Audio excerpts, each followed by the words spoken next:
Hey everyone, Robert here, author of Expansion Mastery, the practical guide to living a fully engaged life. Are you ready to live life to the fullest? Are you ready and willing to transform yourself and your life from ordinary to extraordinary? Welcome, my friends, to the 200th episode of The Fully Engaged Life.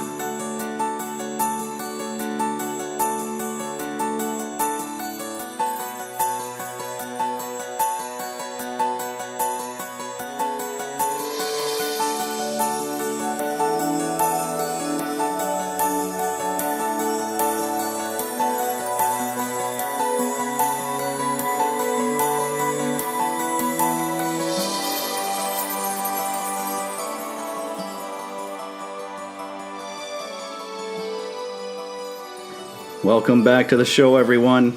So this is our 200th episode, and I wanted to do something a little special for everyone, and I couldn't think of anything better than to have a very special person as a guest.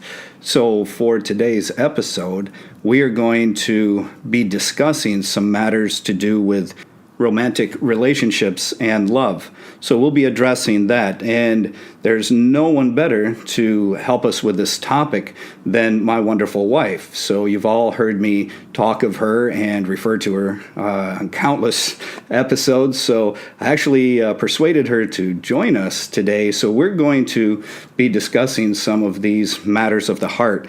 And this goes into another aspect of the training that we are offering and a book that will soon be released. You're very well acquainted with Expansion Mastery, and we have a companion to Expansion Mastery, which is called Entangled Souls. So you can look that up on Facebook, visiting our Facebook page, Entangled Souls Conscious Relationships. You'll see some things that we post there, and we are going to be beginning a podcast show on this topic as well. So if you enjoy it, don't be afraid to let us know. Shoot us an email, contact us on social media, and you're welcome to even leave topics that you would like us to address.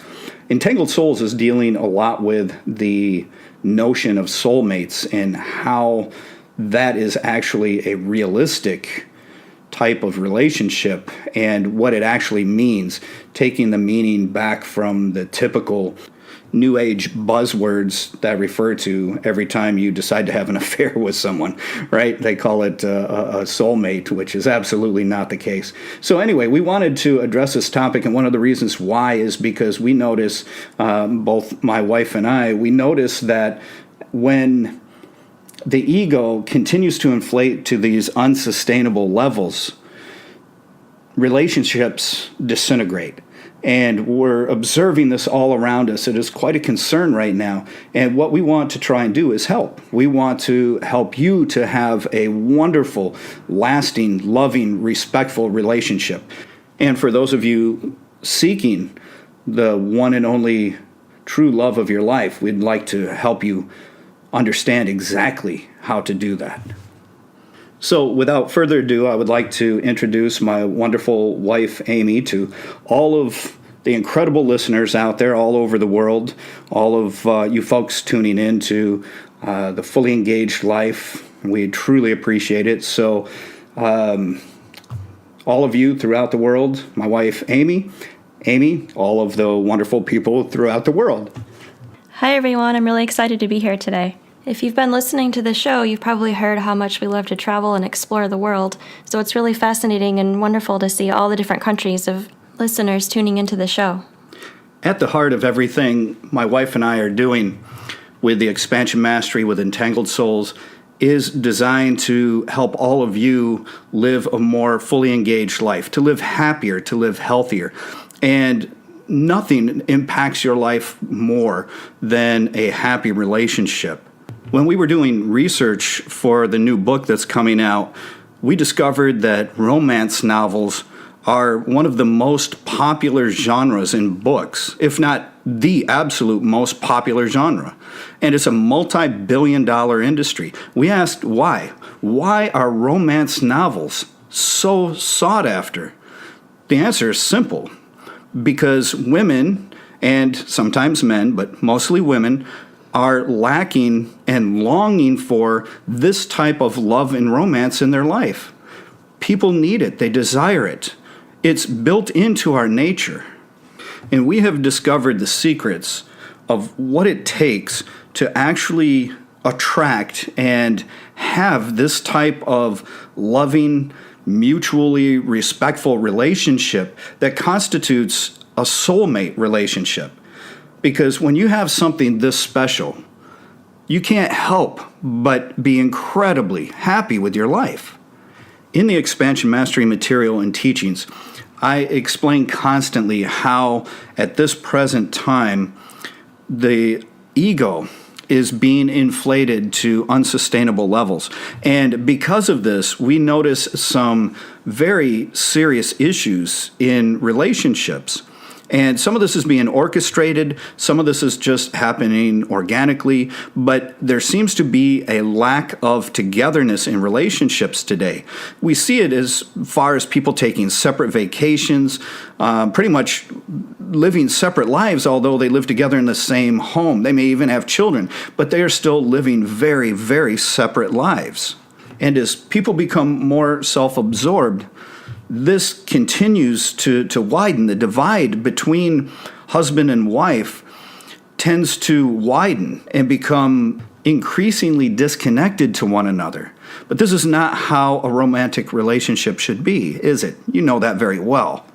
So you've heard my point of view on this, and what I'd like to do is have my wife provide a feminine perspective for you.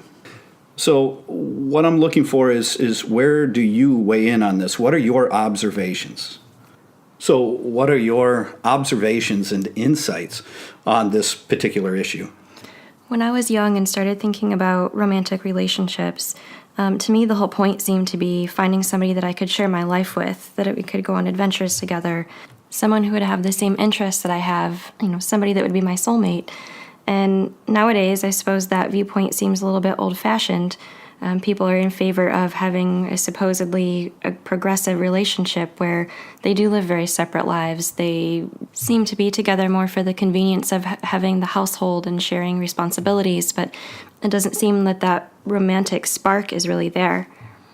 I feel that there are probably millions of women nodding their head in agreement with you right now that they too dreamt of those things when they were young. And I think this may shed a little light as to why the romance novels are so popular, because they dreamt of it then, and whether they acknowledge it or not, they still have that deep yearning for that kind of adventurous, loving relationship, and they're not getting it. So they seek it in an external format, such as these books. Well, I've never read a romance novel, but I suppose I didn't have to. Yeah, I've never read one myself either, but that's why so many people do. They see you gravitate towards something you lack, something you're missing, something you're longing for, and you'll seek it out. The energy is going to go towards it one way or another, and it could go towards it in a healthy way or an unhealthy way. And what we want to do is be able to help all of you to take all of that and that love, that passion that you have that you want to share with somebody, and help you find that one right person. Forget about progressive. Progressive isn't good. Progressive is a buzzword for an agenda that's being pushed on the people with the breakup of the family, the breakup of relationships. We need to reclaim that. We need to reclaim the love in a relationship. I always resolutely believed that there was that one special person out there and I wasn't going to settle for any less than that. And I just happened to be lucky enough to find you and have that from the very beginning. And how great would that be if, as we're maturing, going into serious relationships, we had a guidebook of sorts. We had the path mapped out for us to go into the type of relationship that we know is right for us. What if we had some way to do that? Well, that's what we're trying to present to you. That's what our book is going to provide for all of you, is a roadmap of how to do this, because this is the relationship we have. It's incredible. There's nothing like it. And we want there to be. We want all of you to have the exact same love and joy that we share.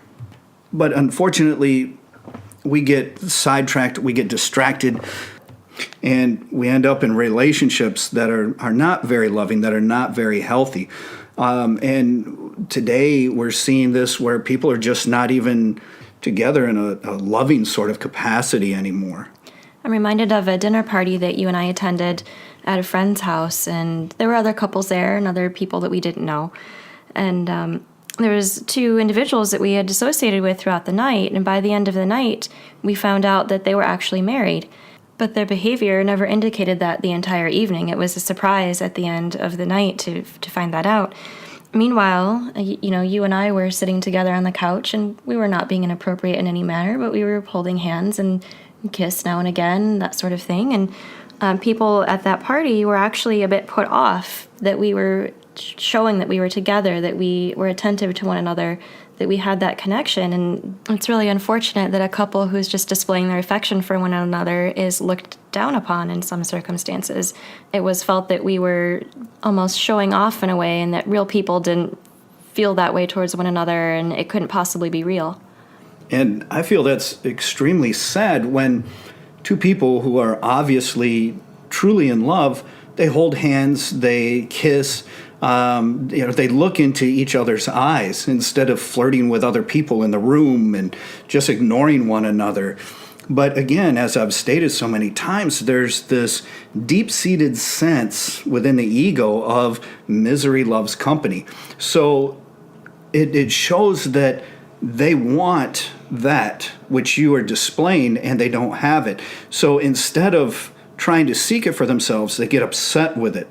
Whereas you and I are just the opposite. When we're out in public, we're always holding hands.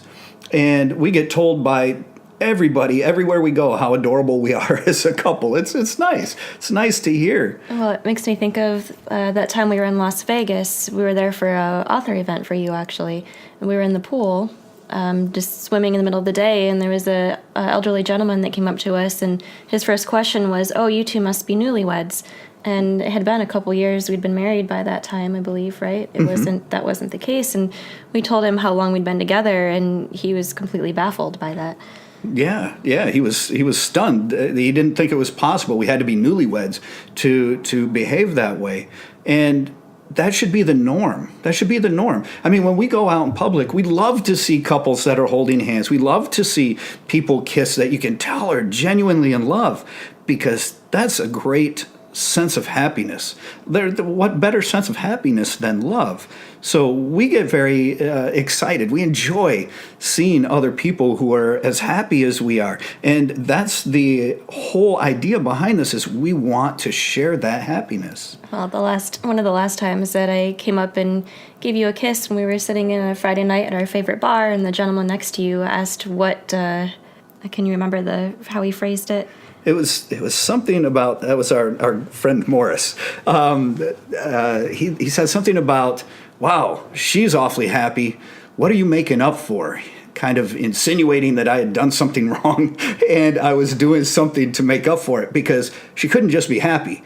I had to be doing something extra to make up for doing something bad that I did in order to make her happy. Well, the same goes for whenever you send me flowers at work. The normal response isn't just that, my husband loves me and sent me flowers. Everybody always asks, "Oh, well, what did he do? He must be in the doghouse if he's sending you flowers at work." See, it's guys and guys. You know what she's talking about, right? Because we always try and make up for things that we do wrong, but I don't do anything wrong. See, my motives are not coming from a place of trying to compensate for poor behavior. My motives are simply out of love. I love her and I want to express that. I want to do something to make her happy. I want to make sure she's smiling. I want to make sure that she's happy and feeling loved and appreciated. That's all there is to it. The motive is that simple. See, life can be that simple. Your relationship can be that simple. It doesn't have to be this devious game of give and take and compromise and sacrifice and constantly screwing up and then constantly making up. See, that's all egoic behavior. To give another example, one of my friends was discussing that she was planning this romantic trip to Europe, and they were going to Paris, and Rome, and a couple other places. At any rate, she had this trip all planned out, and her boyfriend told her that he really wasn't interested in that. He was going to be planning his own trip with all of his bros to go do some adventure thing on his own. This led to her planning a trip with a bunch of her girlfriends. So she was going separately on a trip to these romantic destinations with a bunch of other girls, and he was going off and doing his own thing with his guy friends. Now, Robert and I are planning a romantic trip to the Mediterranean next year. We're going to be going to Spain and Italy and Greece, and it wouldn't even cross my mind to go to those places, to go anywhere without him is the first thing. I just can't conceive of planning a vacation without him. That's not even plausible. But to go somewhere like that, with just some friends, I just think it's really unfortunate that people are choosing to do those things. They're not sharing those moments together. They're not taking advantage of that time and deepening their relationship. Instead, it's a total split. They're going their separate ways. Yeah, and there's nothing wrong with you going having an adventure with friends, but when you're in a relationship, the relationship should come first. And you should be spending those type of moments with these grand adventures, visiting other places, especially romantic places throughout the world, with that person you love more than anyone in the world. In this particular circumstance, my friend expressed to me that she was a bit disappointed that her boyfriend would rather go do that instead of spending time with her, but she was still going to go because that's what she wanted to do. And I'm glad that she was able to be authentic in her needs and desires, but at the same time, that's really something that you should be able to do with the person that you're sharing your life with. And if the truth be known, she would have had a far, far better time if it was just her and her boyfriend, right? Where they got to go and spend some wonderful time together, deepening their relationship, fostering an even deeper sense of love and passion for one another. And obviously, because she was disappointed, this shows that that is what she desired. And it's a shame that so many people, and guys desire this too, so ladies, don't even think it's just you. Guys want this sort of meaningful relationship as well. A lot of times they get distracted from it because the fragile male ego inflates to such a level that they can't even live that way anymore. They can't be vulnerable for a moment. But that's at heart, that's what every human being longs for. And the answer to that on both parties is not just being numb to it and deciding, well, we can't have that, so you go do your thing, I'll go do my thing, and we'll pretend at the end of the day that we can come back together and be happy about it. But I don't think that can be the case. No, that's not the answer at all. That is no answer. And we hide behind the guise of compromise. Well, we'll just compromise. And this is why we say compromise has no place in a loving, respectful relationship. You shouldn't have to compromise. I can honestly say that I have never compromised anything in my life in order to be with you. Actually, the very act of being together has made all of the things that I want in life really come to fruition and actually manifest for me. Yeah, and I have to admit the same since I've been with you. I can't say that I've had that all of my life, unfortunately. You're a very blessed person that you have that you can say that, because I haven't always had that. But I have had that. Every day that we have been together, there's no sacrifice, no compromise. There's just this unity. That's everything that we enjoy together. And I mean, it takes a best friend thing to a whole new level. It takes the spouse thing to a whole new level, guys. This is really incredible when you have such a relationship where you have 100% in total trust. You have a complete sense of love, unconditional love for one another. And that's the idea of a soulmate relationship in a nutshell. You're talking about compromise and sacrifice, and when we first started exploring this material, you had written a blog post, which is I think it's the most popular blog post you've ever written to this day. So. People still email you about that to this day, and this was 5, 6, 7 years ago? Yeah, something like between that. 6 and 7 years ago now, I think. But you posted this, and one of it was about the top 10 criteria to have a soulmate or something of that nature. And one of the pieces on there was about that you'd never have to compromise or sacrifice.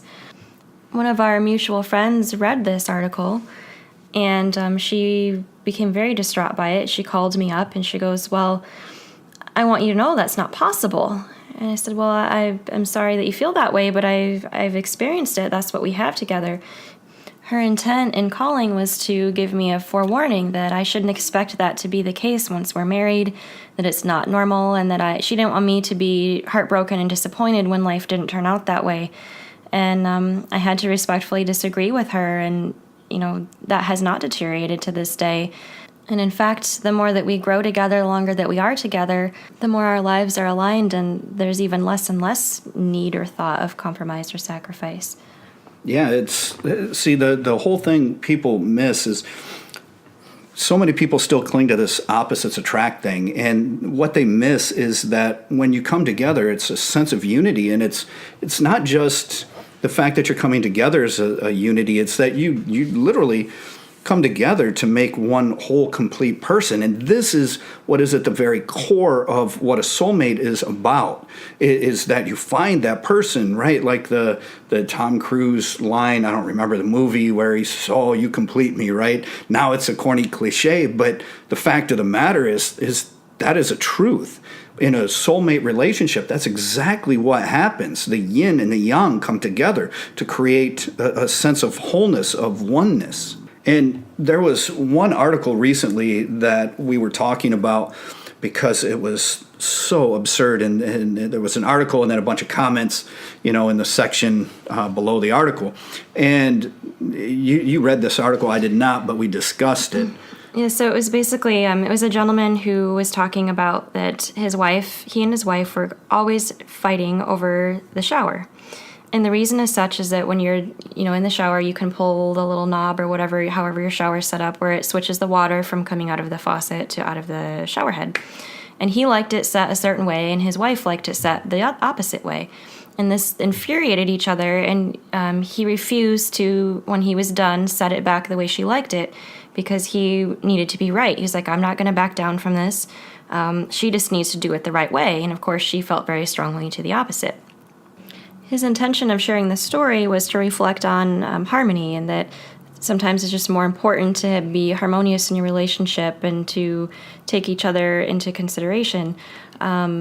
And at the end, he shared that his wife has passed away since then, and he realizes now, looking back, that these stupid little fights that blew up into his massive argument was really not that important.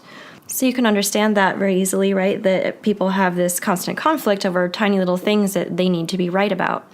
Now, with his message about wanting to be respectful to his partner, the comments to this were full of people saying that, well, I'm not going to let somebody manipulate me like that.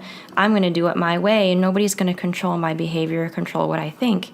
And that just really blew me away, that would be a reaction to this sort of story. Yeah, that's crazy. It really, really talks about how much ego is out there. And I brought this up, actually, Robert and I were talking about it because it made me laugh that he usually takes a shower first, and then I like the knob to be changed back so I can adjust the water temperature and whatnot, so I could understand the situation, but never once did it occur to me or to either one of us to fight about this. It's, Robert prefers something this way, I prefer it the other way. The last person who uses it leaves it in such a manner for the next person to use. And I can say that we don't fight about, I need to be right, and it doesn't matter what the situation is. I need to prove that I'm right, and I'm not going to back down, and you just need to do it the way I want. Yeah, it's crazy. When you told me about this article or video, a couple things struck me.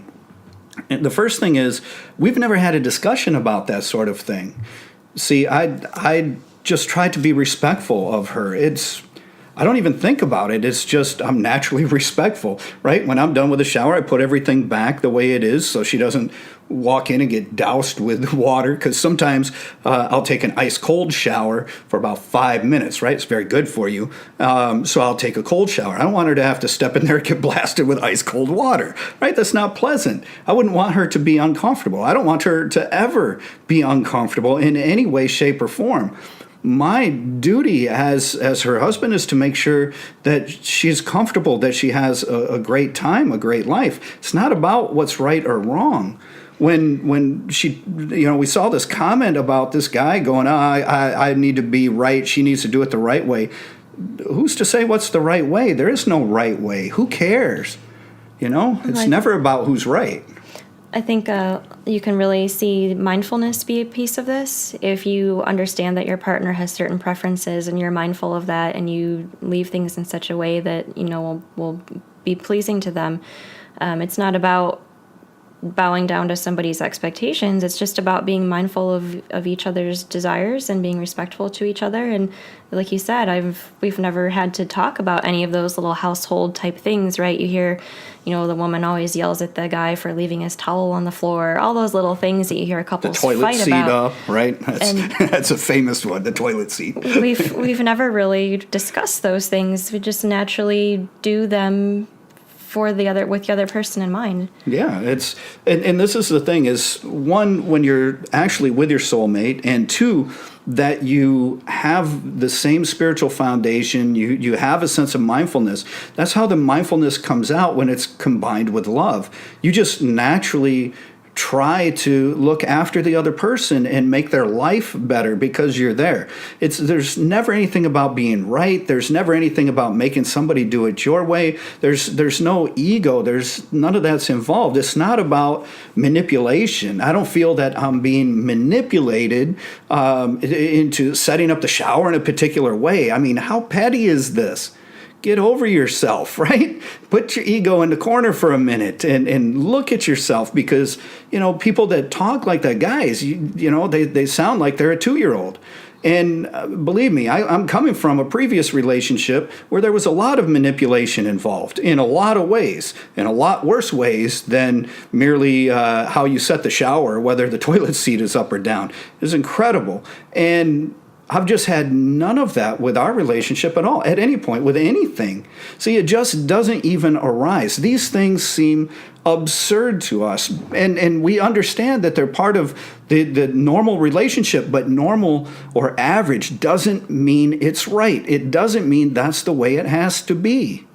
So, we see all these things that are wrong, where we become so separate and each person has to be right. And do you understand, that's just all ego. It's all ego. And as the ego becomes more inflated, these sorts of things become worse and worse and worse until you can barely tolerate the person you're with. And this is terrible. And it shows that there are a couple flaws. One, you haven't worked on yourself enough to help overcome the ego and prevent this sort of thing. But two, you have to then question, are you with the right person? Maybe you are, and maybe you just need to both work on yourselves so you can have an incredible relationship. Fantastic. But we also have to take a look at the fact that maybe you are not with the right person. In the case of my previous relationship, it was very clear to me. I knew from the beginning I was not with the right person. It came down to that. It was that simple. But then I had to take action, and that's where people run into difficulty, because they're unable to act. They just live that sort of life, live that sort of lie. Well, and coming from a standpoint of not having a previous relationship to have those experiences with, one of the things that I did hear from friends was, well, you just need to get over yourself and settle. Like you need Sure. to realize that what you're looking for doesn't exist, and you just need to settle and deal with it. Just like they did. Yeah, and it was said in a very angry tone of voice, and I heard this from multiple people, and I was like, well, no, I'm not going to do that. If I have to be alone the rest of my life, then that will be the way, but I'm not going just to settle and be in this miserable situation just so I can not be alone. We shouldn't have to settle. It's not about settling, you guys.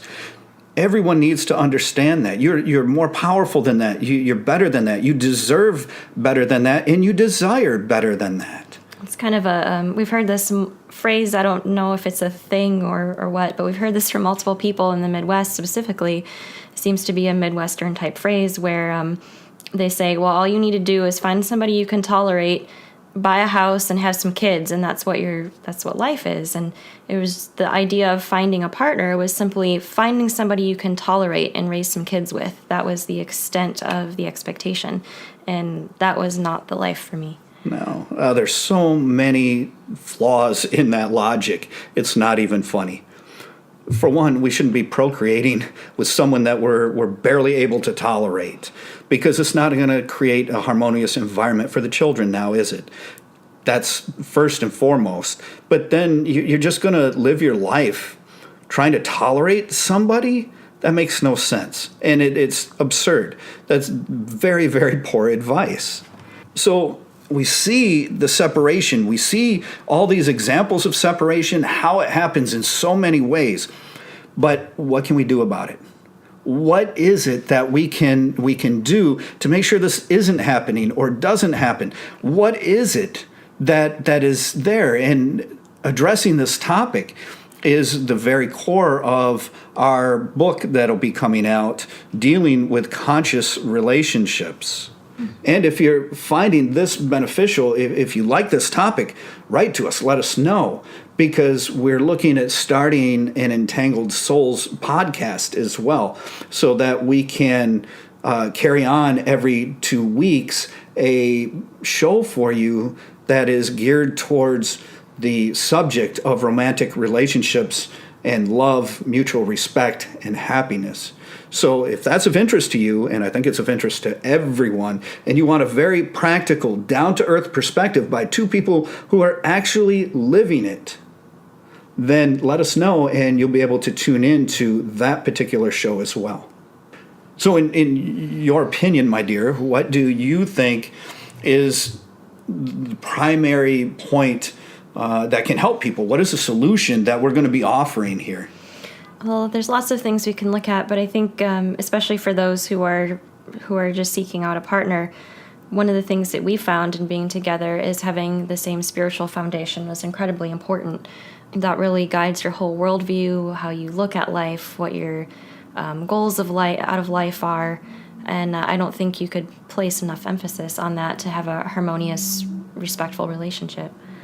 I agree, because at the core of all of our beings is our spiritual foundation. And again, I know from past experience, if you're with somebody that cannot or does not wish to share that with you, you're in two different places. See, this naturally causes a sense of separation right from the get-go. And there's no way of reconciling that. If one person has to convert to something, then you've compromised, you've sacrificed, and that is no good. That's not what you're doing. This is where both of you should already have this sort of spiritual foundation created. It's already established, and you come together and you go, hey, this is the way I look at spirituality. This is what I do. And they go, well, yeah, so do I. It's the same thing. We're on the same path with that. I love it. And then, see, you can grow together instead of growing apart. And actually, I know a couple who they're both really lovely people, and they have very opposite ideas around this. And the man in the relationship has converted a lot of his behaviors and ideals to try to fit with his wife. But it presents some conflict, and in the overall picture, she is also stunted in being able to express herself that way and be invested in her spiritual path, because she feels like she has to tone it down, if you will, that she can't fully be a part of that and to kind of compensate.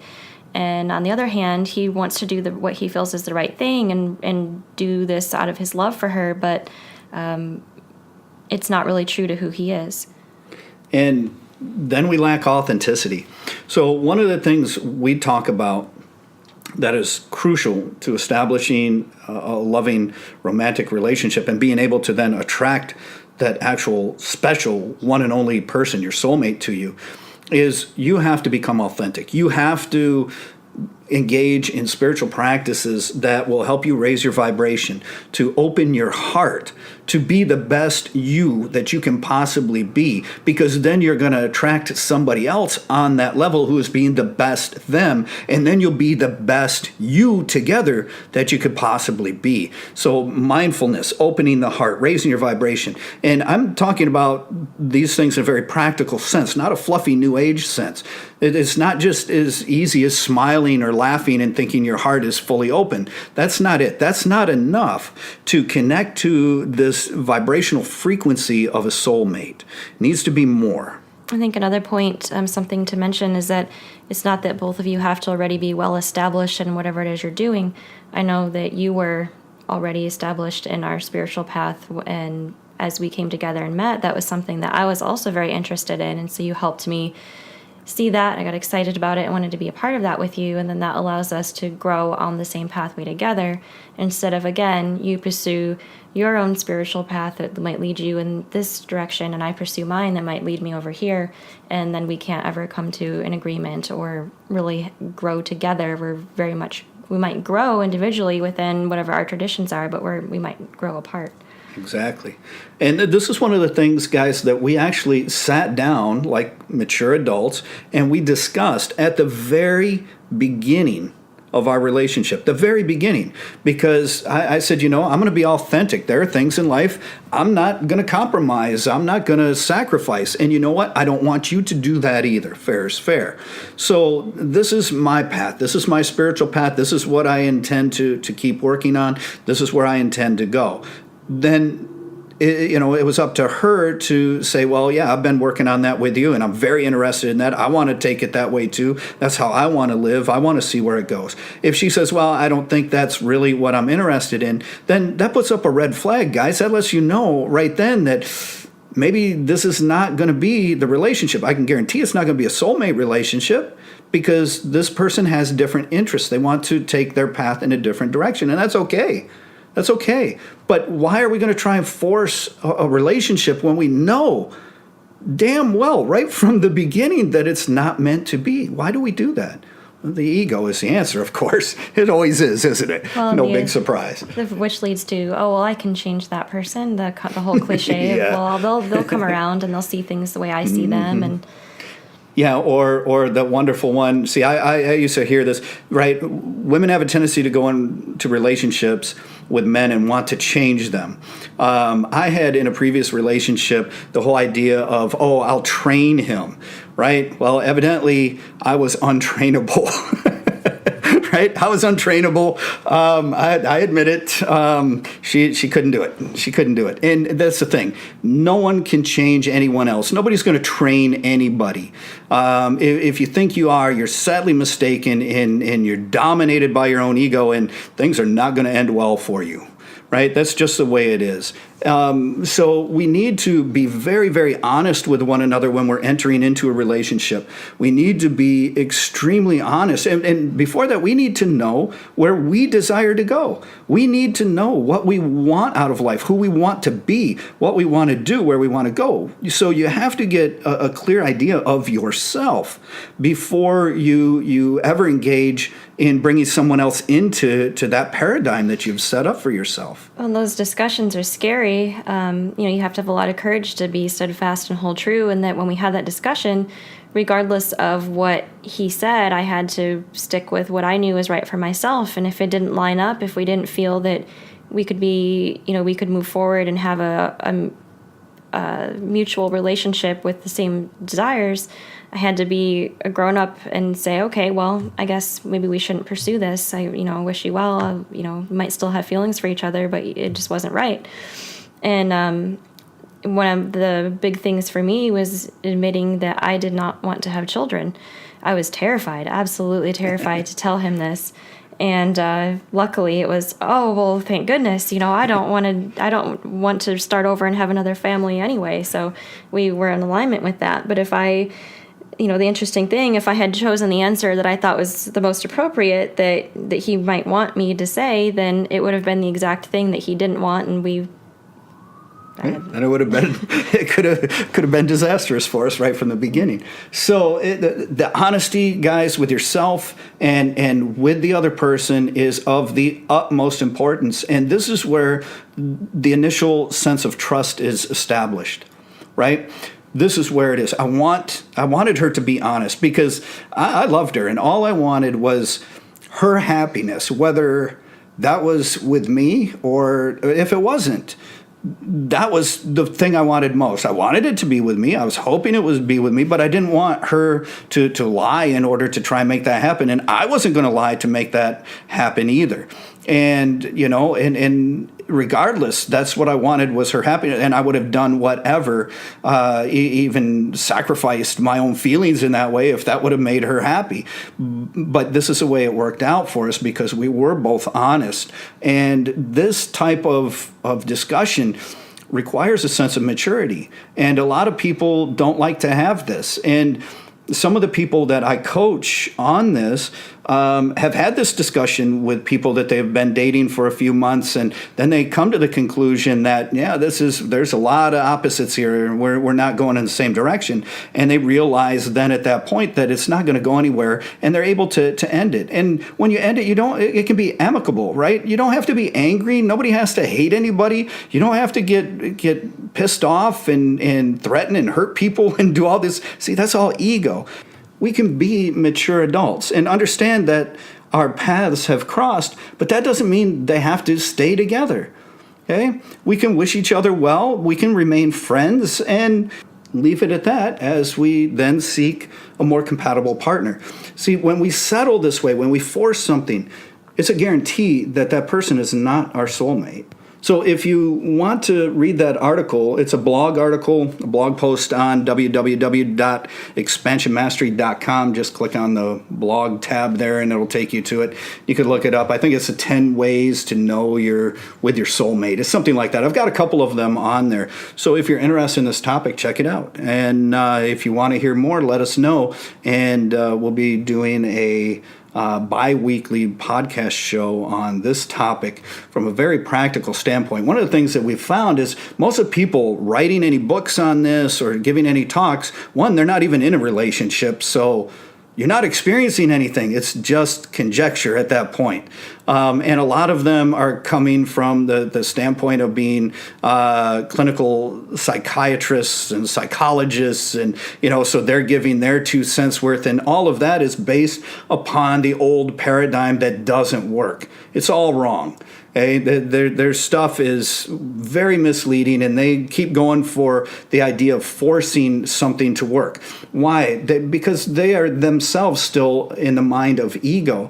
So we're going to present this from a more awakened perspective, yet very, very practical for you, and try to help people to enter into a mutually loving, respectful, appreciative soulmate experience. This is what we call a conscious relationship, right? Where you've awakened enough and you're awakened together and you live from this standpoint. The bottom line is that we desire for you what we have, because what we have is so incredible, so phenomenal, and so special. We want to give back. We want to serve. And we can't think of a better way to do that than to help people come together and find their soulmate and live this extraordinary adventure. So what do you think, my love? Are you all set? Is that good? Anything else you wanna put in, or have you concluded? I think that should cover it for now. All right. Well, I hope everyone appreciates hearing the voice behind the name that I always talk about. And now you know she does exist. She's real, right? So absolutely. And everything that I say, everything that we've said here, everything that we share is 100% honest truth. That's we're trying to be completely transparent with you in our relationship, and hopes that you can find an example that will help you to do the same in finding your happiness.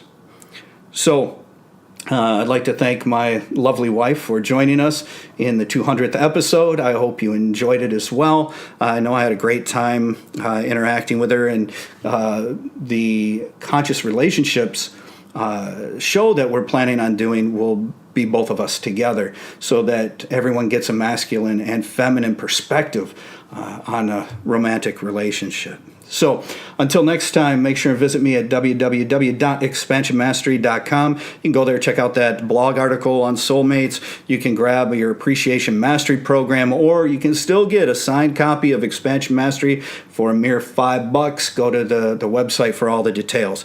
Make sure that you support us on social media, and you keep looking for new content that will be posted soon on our YouTube channel. And there's so much more that's coming. Make sure and follow us on Facebook and Twitter, and give us some likes, give us some feedback. If there's a topic you'd like, we're open to tackling that. So don't be afraid to communicate with us. We love to hear from you. And until next time, my friends, I wish you the very best in your practices and, of course, your life and your love life. Take care.